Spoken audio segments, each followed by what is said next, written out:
Welcome to Interactive Display Use and Care.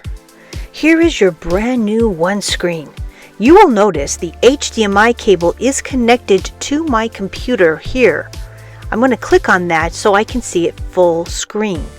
I first click on the icon, then I click on the image in the middle. And now my computer is connected. If I need to go back to the menu, I click the arrow and the home button, which is at the top of this menu on the side.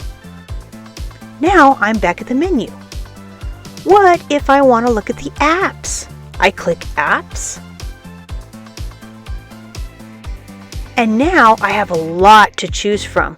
I'm going to go ahead and choose the whiteboard. I click on whiteboard, and now I can write all over this board for my students. If I click the little circle on the left side, I can go back home. Now here's the main menu again. Let's take a look at eShare. It is highly suggested you do not connect your computer to the eShare.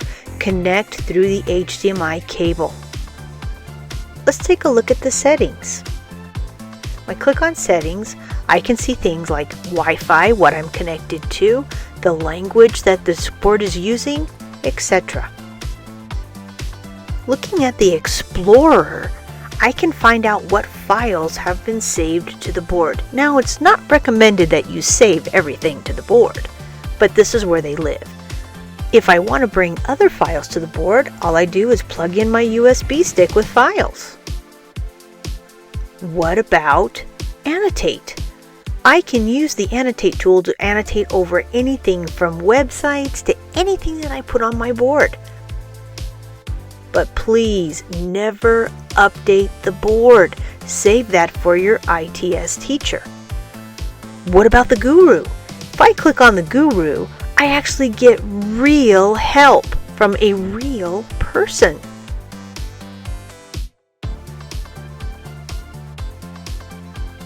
Should I use disinfectant wipes? No. Should I use hand sanitizer? No. Use water in a spray bottle on a lint-free cloth. Wipe down the board. And there you go. Thank you for watching.